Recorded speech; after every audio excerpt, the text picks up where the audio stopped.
Good morning and welcome to the Washington Foreign Press Center's briefing on Advancing Gender Equity, the latest entry in our Understanding America series. My name is Jen McAndrew and I am today's moderator. First, I'll introduce today's briefer and then I'll give the ground rules. As we recognize the history and achievements of women this March for Women's History Month, we are delighted to have Fatima Goss Graves, President and CEO of the National Women's Law Center, here today to provide context and analysis of the top gender equity challenges facing the United States. As a career litigator and nationally recognized legal expert, Goss Graves has a distinguished track record in advancing opportunities for women and girls, with a particular focus on outcomes for women and girls of color, and regularly testifies before Congress and federal agencies.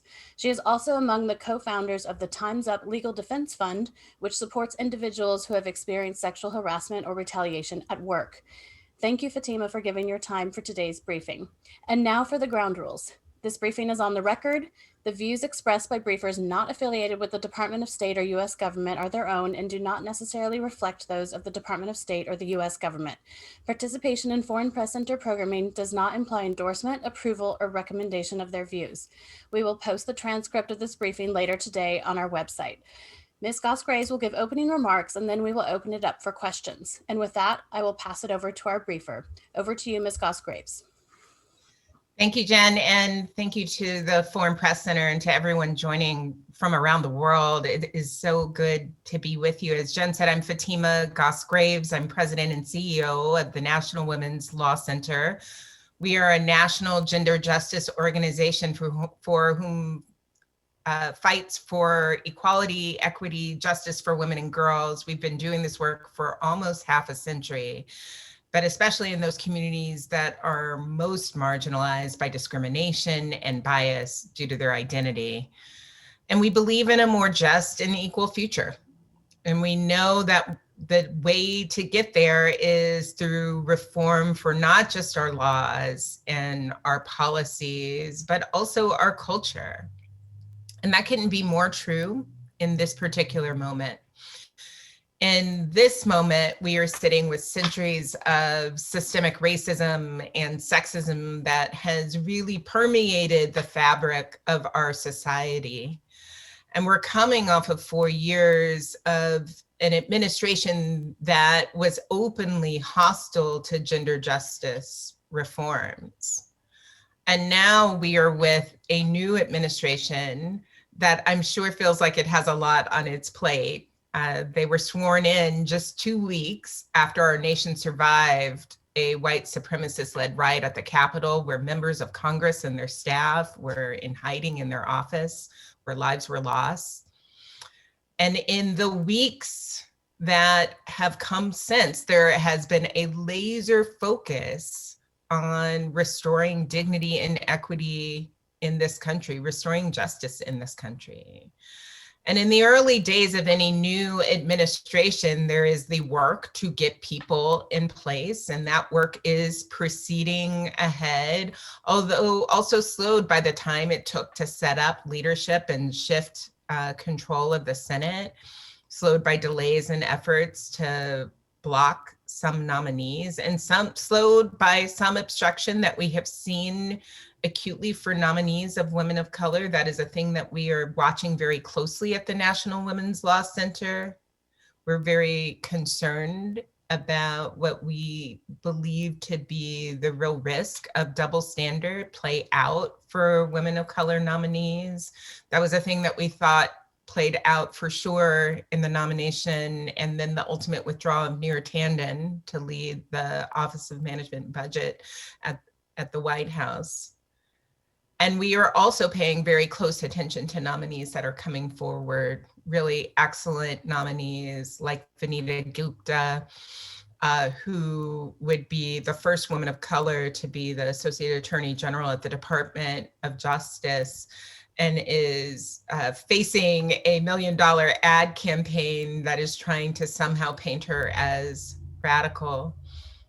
Or Kristen Clarke, who's an extraordinary civil rights leader, who would be the first Black woman, and actually the first woman confirmed in any role to be the Assistant Attorney General for Civil Rights at the department, of justice, and we've already seen efforts to make her into a caricature of herself. So we are watching the makeup of people in the government very closely and very concerned and wanting to be sure that the sort of double standard that we saw applied in Neera Tanden does not apply to these other highly qualified and exceptional nominees. But the administration also has a lot to do to not just undo the harms of the last 4 years, but to take on the systemic reforms that we so desperately need, especially as we are still suffering through the effects of a global pandemic that has devastated really our very way of life. And to say that this pandemic has disproportionately harmed women, especially women of color, that even would be an understatement. Women have really been decimated by this pandemic. The progress we have made towards economic equality has regressed past decades. For women in this country, their employment rates are now back to the levels that they were in the 1980s. And I'll come back to this in a minute. But I also want to just name that in this type of period, we will also and have also had some wins. So before I go into some of the details around the work ahead, I want to really tell the story of some of the wins that we have had even in the earliest of days that we believe will further gender justice. And actually, the National Women's Law Center put out a campaign that we have called 100 Wins in 100 Days to precisely name our priorities and marshal those who care about progress for the fights ahead. And some of the wins we have had so far have been broad-reaching. We have seen this administration put out really critical executive orders on racial equity, on LGBTQ equality, on DACA, on minimum wage and contractors. Women are far more likely to be minimum wage workers in this country, even more so for women of color. Putting out rules on worker safety. Those things would be really important. They have also announced that they are establishing a gender policy council and that they have selected really veteran leaders in the gender justice movement to lead that work. Jen Klein, who has decades of working in the women's movement and is a deep policy expert, and Julissa Reynoso, who comes with broad and longstanding expertise, including in the global space, and is also the First Lady's Chief of Staff, but the two of them will co-lead the Gender Policy Council. What we're still waiting for is the details of the work of the Gender Policy Council and the theory of the case from the administration on how gender policy will be organized throughout the government. We've been told that they will put out an executive order that gives us those answers. And so we are excited about many of those early wins, but there is always more work to do. And as I said, the impact of COVID-19 on women and on our economy has put us at a very serious breaking point, one that is basically a national emergency. To just give you a glimpse, in September, when schools came back online, 865,000 women left the workforce as compared to 230,000 men. In December, there were 156,000 jobs lost, all by women, while in that period, women gained 16,000 jobs. And I should also be clear that these are largely women of color losing these jobs. And part of it is that you have the confluence of several things coming together. One is that women are more likely to be deemed essential workers. In fact, for Black women, 1 in 3 Black women who were working in jobs that were deemed essential. So jobs you could not do in your home in the way that my job is allowing me to do it in my home.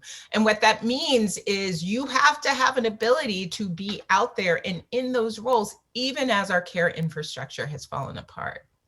It is also the case that women are vastly overrepresented in jobs in sectors that have been disproportionately hit by this pandemic. That's especially true in the hospitality sector, sectors that shuttered and sectors that have not made it back in the same way. Women are also disproportionately in care jobs, which have been so unstable, even in a time where there is such deep need for care supports.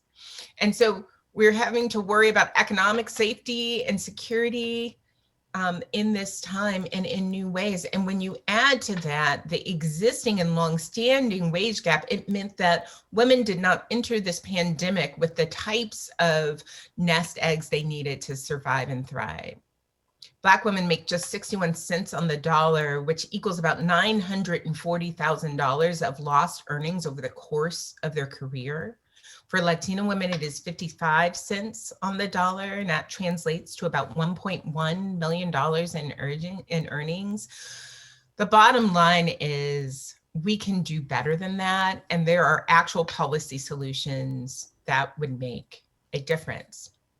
The most immediate and urgent one is around the American Rescue Plan, which has passed the House and which the Senate will be considering over the next week. That plan is a priority for the National Women's Law Center, but it's a priority for so many people in this country. It's a priority because it will ensure that the benefits cliffs of unemployment insurance, that those insurance provisions will expire in a matter of days if we don't do something about the rescue plan.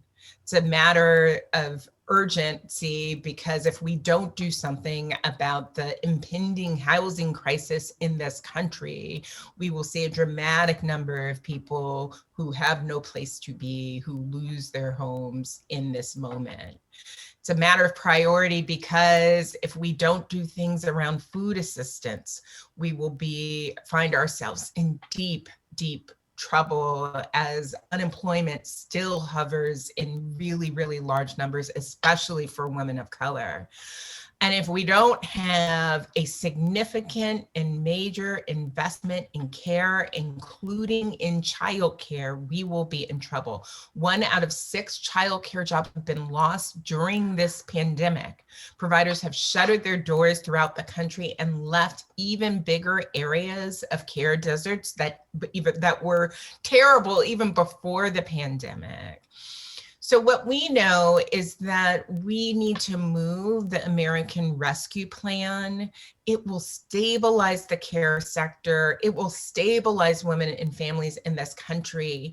And then we need to get to work to build on a longer term set of ideas and policies to ensure that people have the jobs they need and the infrastructure to ensure that we are not in the same situation again. So some of our priorities beyond what is in the American Rescue Plan, they include things like ensuring that we actually have real paid sick and family leave for all workers. It's ridiculous that these protections expired at the end of last year.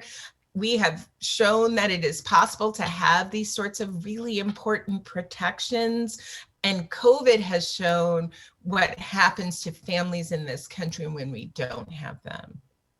We also are seeking to raise the minimum wage to at least $15 an hour through the Raise the Wage Act, and that includes one fair wage for tipped workers. And we have our eyes on moving the Paycheck Fairness Act, which would help strengthen our equal pay laws. We also need Congress to pass the Pregnant Workers Fairness Act, which would ensure that workers who are pregnant aren't making decisions about their ability to hold a healthy pregnancy and their ability to maintain a job precisely when they need income.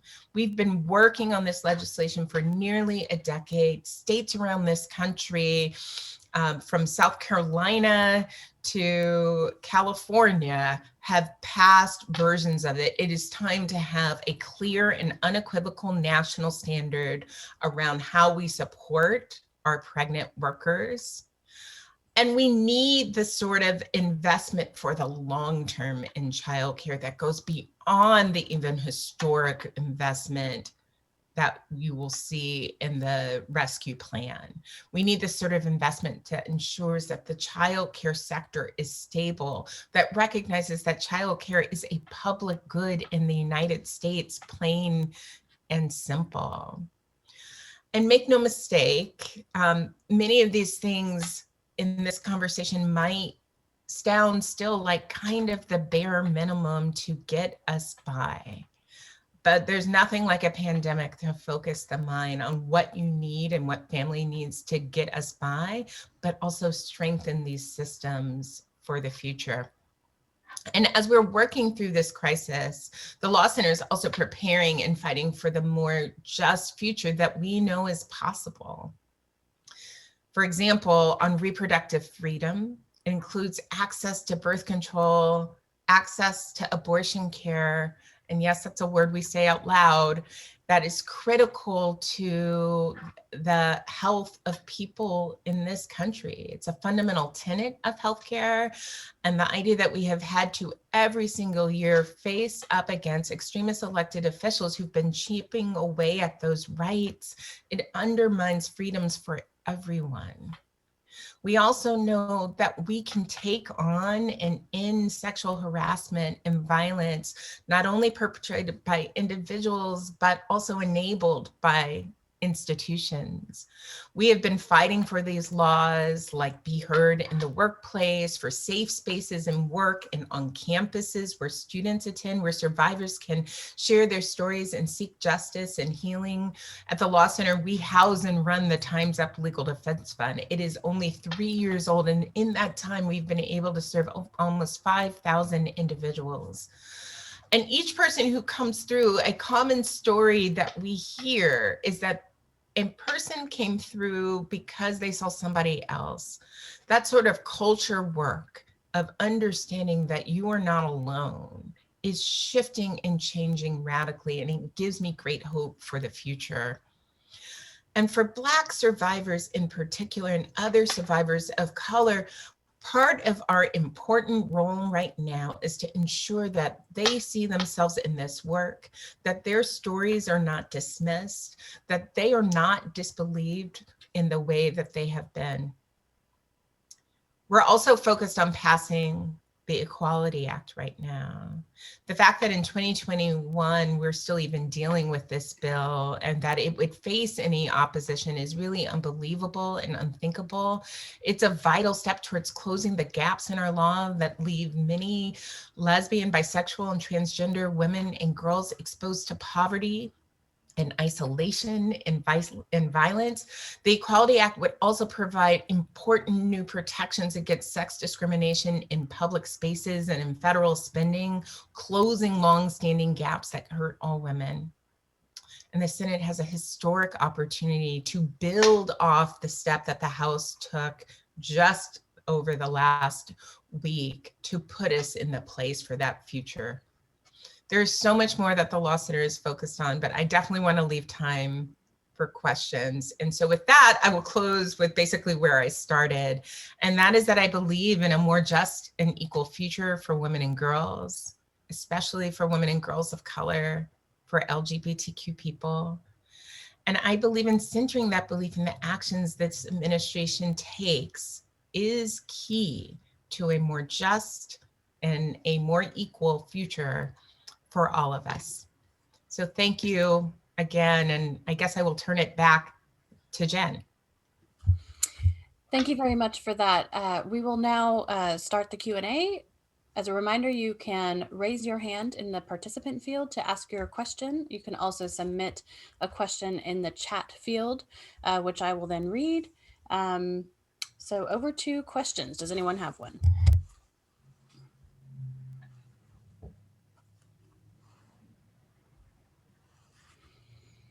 I know we did have a submitted question that came in advance from one of our journalists from Japan about the effects of the pandemic on women in the workplace.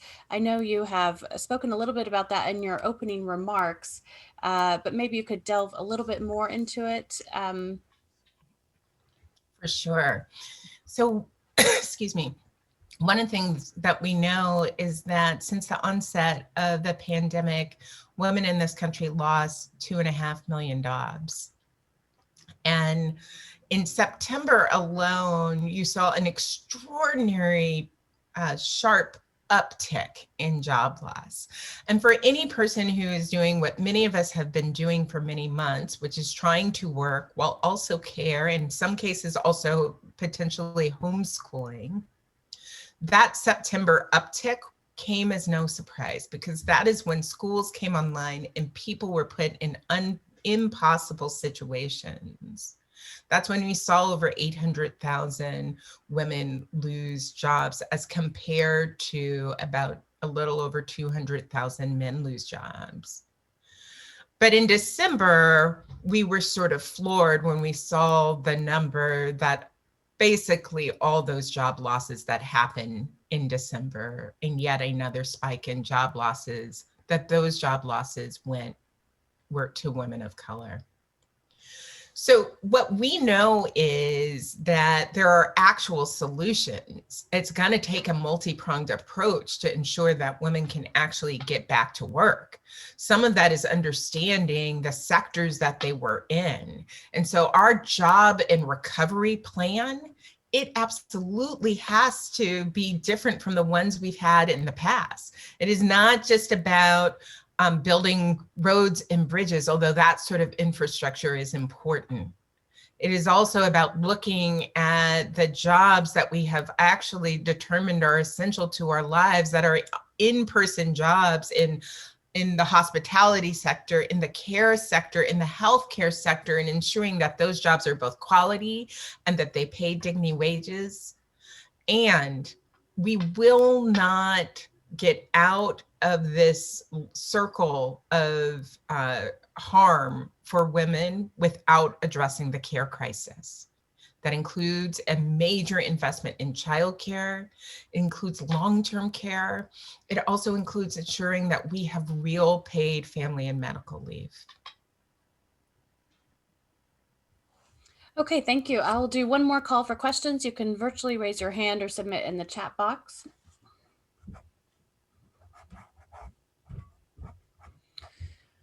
If there are no questions, then I will turn it back over to Ms. Gosgraves to make closing remarks, and then we'll conclude the briefing today. Well, thank you so much. And it has been a real great pleasure to be with all of you around the world. I would say that this is a time where things feel really fraught for women and their families in this country, fraught because of this pandemic and economic crisis and care crisis, fraught because our democracy, frankly, feels fraught. But it is also a time where there is tremendous opportunity and hope. We are this close to making the sort of investment to stem the tide and to ensure that families can make it through this recovery. And we have an administration that has named that it plans to have a real plan for jobs and recovery. And there's a chance to put the care economy at the center of that. So we will continue to do the work at the National Women's Law Center for sure, alongside so many partners. But I am hopeful by what is to come and ahead. Thank you very much. Thank you very much, Ms. Gosgraves. That concludes today's briefing, and good morning to everyone. Thank you.